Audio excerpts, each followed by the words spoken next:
للہ رب العالمین والصلاة والسلام علی سید الانبیاء واشرف المرسلین نبینا و سیدنا محمد وعلی آلہ واصحابہ اجمعین، اما بعد۔ میرے لیے سعادت کی بات ہے، صدیق محترم مولانا عبدالمالک صاحب مغیثی دامت برکاتہ نے مجھ کو دعوت دی، میں یہاں حاضر ہوا آپ حضرات کے درمیان۔ مجھے کوئی نئی بات عرض نہیں کرنی ہے، مولانا اشرف عباس صاحب جو کچھ فرما رہے تھے انہی چند باتوں کو بس میں اپنے الفاظ میں عرض کر دوں آپ حضرات کے سامنے۔ باتیں تو وہی ہیں، اس لیے کہ مدرسے والا کوئی بھی ہو ان باتوں سے الگ کوئی بات بیان کر نہیں سکتا۔ ہر ایک مدرسے والا انہی باتوں کو بیان کرے گا جن باتوں سے وہ گزر رہا ہے، جو شب و روز اس کے سامنے ہے۔ بس یہ کہ الفاظ مختلف ہو سکتے ہیں۔ جیسے ہمارے مولانا اشرف عباس صاحب فرما رہے تھے کہ اللہ رب العزت کا بڑا احسان ہے، ہمارے جو یہ مدارس ہیں یا ہمارے مدارس علم الہی کے مراکز ہیں۔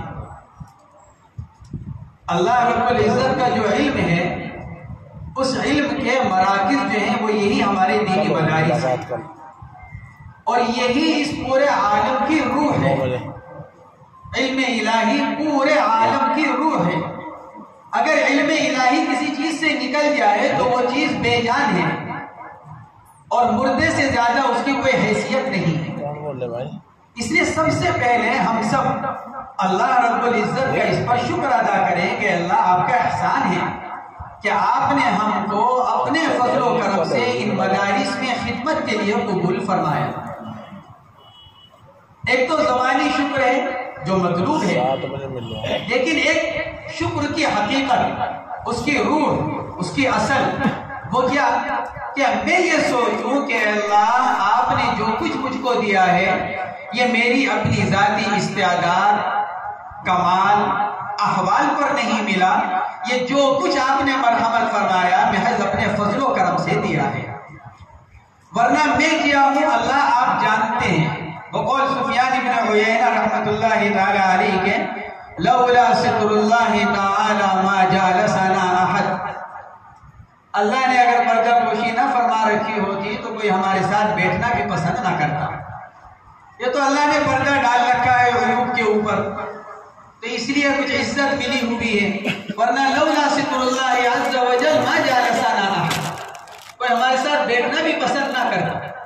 تو ہم یہ سوچیں کہ اللہ نے جو کچھ دیا ہے صرف اپنے فضل و کرم سے دیا ہے، ورنہ ہمارا اس کے اندر کوئی کمال نہیں، ہماری اس کے اندر کوئی اپنی استعداد نہیں، اور ہمارا اس کے اندر اپنا کوئی عمل اور دخل نہیں ہے۔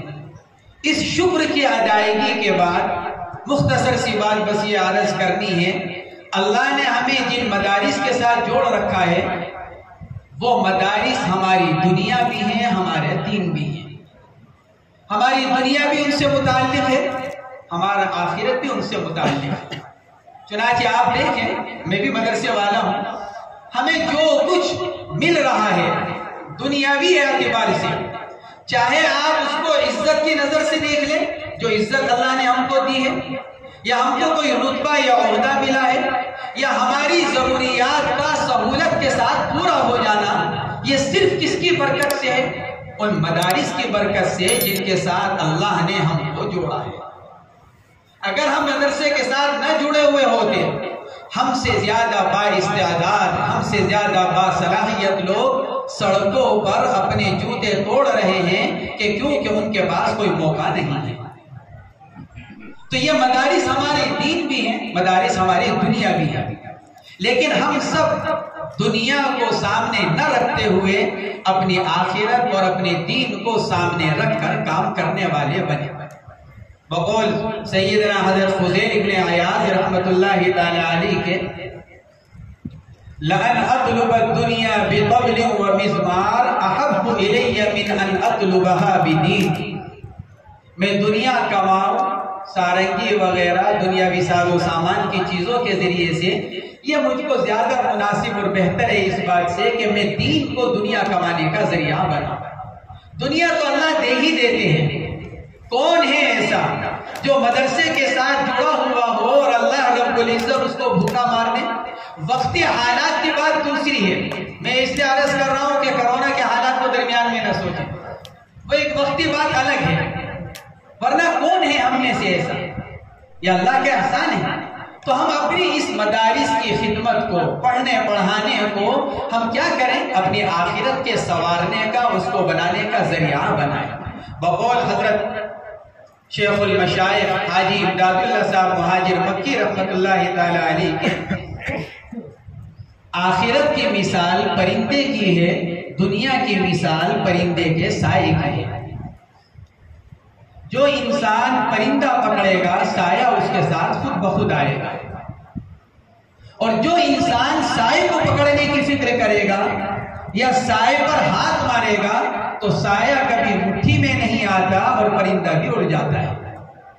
کیا مطلب ہوا؟ کہ ہم اپنی اس تمام خدمات کے ذریعے سے اپنی آخرت کو سامنے رکھیں، اور آخرت کو سامنے رکھ کر جب ہم کام کریں گے اللہ رب العزت دنیا اس کے نتیجے میں ہم کو خود بخود مرحمت فرمائے گا۔ یہ ایک بنیادی بات ہے۔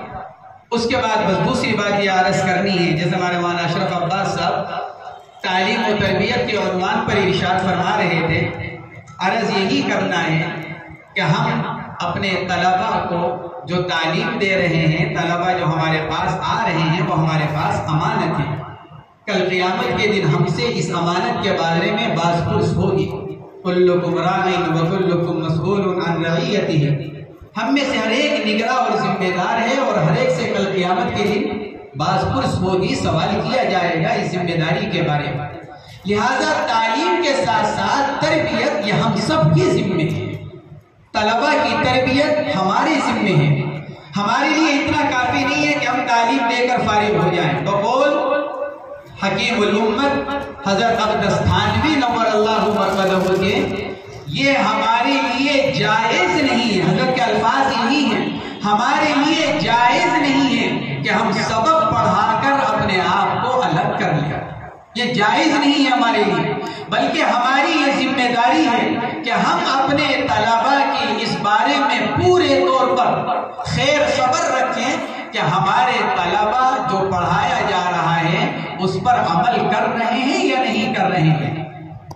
تربیت کے اعتبار سے کس اس پر ہے؟ علم پر عمل ہو رہا ہے یا نہیں ہو رہا ہے؟ فرماتے ہیں کہ اگر طالب علم پر عمل کر رہا ہے تو اس کو پڑھاؤ، اور اگر طالب علم پر عمل نہیں کر رہا ہے تو اس کو مدرسے سے فارغ کر دو۔ اگر اس طرح تعلیم دے رہے ہو تو پھر مدرسہ دارالعلوم ہے، ورنہ فرماتے ہیں مدرسہ بلغت فارسی دار علم ہے، یعنی یہ وہ جگہ جہاں علم کو سولی دی جا رہی ہے۔ اگر تربیت کے اعتبار سے کمزوری ہے، اس لیے یہ ضروری ہے کہ ہم اپنے طلباء کی تربیت کو سوچیں، اس کو دیکھیں، اور تربیت کے لیے ہم جو کچھ کر سکتے ہوں اپنی اجتماعی فکروں سے، انفرادی فکر نہیں، اجتماعی فکروں سے ہم اپنے ادارے کے اندر، اپنے مدرسے کے اندر ہم طلباء کی تربیت کے لیے جو لائحہ عمل طے کر سکتے ہیں بہتر سے بہتر، ہم اس کو طے کر کر اپنے طلباء کے سامنے اس کو پیش کریں، اور بقول مولانا اشرف صاحب کے ہم اپنے طلباء کا مزاج بنائیں۔ مزاج بن جائے گا تو سب آسان ہو جائے گا، اور اس کے لیے سب سے بنیادی چیز کیا ہے؟ ہم اپنے آپ کو ان طلباء کے سامنے ایک نمونہ بنا کر پیش کریں۔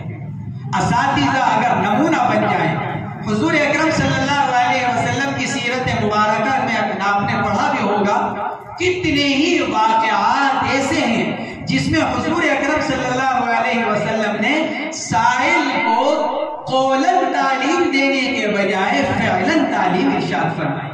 کتنے ہی واقعات، عملی تعلیم، فعلی تعلیم حضور پاک علیہ السلام نے ان کو ارشاد فرمائی۔ کتاب الصلاۃ کے اندر کتنی ہی روایات آتی ہیں، سائل نے آ کر اوقات نماز کے بارے میں سوال کیا، حضور پاک علیہ السلام نے زبانی اوقات تعلیم دینے کے بجائے ان کو ٹھہرایا، نمازیں پڑھ کر دکھلائی نمازوں کے اوقات میں، پھر یہ ارشاد فرمایا یہ تمہاری نمازوں کے اوقات۔ اسی لیے تو حضرات محدثین کرام بار بار اس بات کو لکھتے ہیں کہ تربیت عمل کے ذریعے سے، فعل کے ذریعے سے جب دی جاتی ہے تو وہ اوقاف النفس اور اوقاف القلب ہوتی ہے، دل میں اترتی ہے، اور سامنے والے کے لیے عملی تربیت اور عمل کو محفوظ کرنا اور اس کو یاد رکھنا اور اس پر عمل کرنا آسان ہوتا ہے۔ اس لیے ہم بھی اپنے آپ کو اپنے طلبہ کے سامنے عملی طور پر پیش کریں۔ اور پھر آخری بات، میری بات لمبی ہو رہی ہے، حضرات اکابر تشریف فرمائے، آخری بات تعلیم و تربیت کے اس عنوان پر جس مولانا اشرف عباس صاحب بھی کہہ رہے تھے، جہاں نرمی کی ضرورت ہو وہاں نرمی اختیار کی جائے، جہاں سختی کی ضرورت ہو وہاں سختی اختیار کی جائے۔ سختی کے موقع پر نرمی اختیار کرنا یہ بھی مضر ہے۔ یہ میرے الفاظ نہیں ہیں، یہ حکیم الامت حضرت اقدس حضرت تھانوی نور اللہ مرقدہ کے الفاظ ہیں۔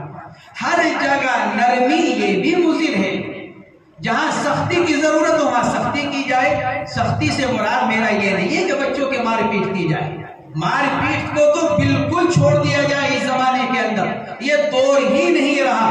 بلکہ مجھے یاد آیا حیات خلیل کے اندر حضرت مولانا خلیل احمد صاحب سہارنپوری نور اللہ مرقدہ کا ایک واقعہ لکھا ہوا ہے ان کے دور اہتمام کا، جب حضرت مدرسہ مدائن سہارنپور کے محتمم تھے، تو اس زمانے کا واقعہ لکھا ہوا کہ اس زمانے کے ایک استاد مولانا ظفر احمد صاحب تھے، ابتدائی اساتذہ میں سے۔ حضرت مولانا نے درسگاہ میں ایک طالب علم کی پٹائی کی، 70-80 سال پہلے کی بات ہوگی، ایک طالب علم کی پٹائی کی۔ حضرت سہارنپوری رحمت اللہ علیہ نے اپنے دفتر سے یہ حال دیکھا، سبق ختم ہو گیا، سبق کے بعد استاد صاحب کو بلایا، مولانا ظفر احمد صاحب کو، اور بلا کر پھر یہ ارشاد فرمایا، مولانا یہ زمانہ بچوں کی مار پیٹ کا نہیں رہا۔ یہ ارشاد فرمایا، مولانا یہ زمانہ بچوں کی مار پیٹ کا نہیں رہا۔ کیوں؟ اس لیے کہ یہ فساد کا زمانہ ہے اور دل میں تکبر بھرا ہوا ہے۔ اس لیے دین، علم دین کی بنیاد پر اور علم دین کے لیے کوئی بچہ اور بچے کے والدین مار کے لیے تیار نہیں ہوئے۔ لہذا میری آپ کو یہ نصیحت ہے کہ آپ آئندہ کبھی کسی طالب علم کی پٹائی نہ کریں۔ یہ اب سے 80-90 سال پہلے کی بات عرض کر رہا ہوں۔ تو تربیت کے عنوان پر ہمیں نرمی اور سختی دونوں کو لے کر چلنا چاہیے، لیکن مار پیٹ سے جہاں تک ہو سکے بلکہ مکمل طور پر ہمیں احتیاط کرنی چاہیے۔ اس لیے کہ آج کا جو ماحول ہے، آج کے جو حالات ہیں، اور آج جو موبائل کا زمانہ ہے، سوشل میڈیا کا، ہماری درسگاہ سے بات بعد میں نکلتی ہے، دنیا میں پہلے پہنچ جاتی ہے۔ پہلے کہا جاتا تھا کہ ہونٹوں سے نکلی اور کوٹھوں پر چڑھی، اور آج کہا جاتا ہے کہ ہونٹوں سے نکلی اور عالم میں پہنچی۔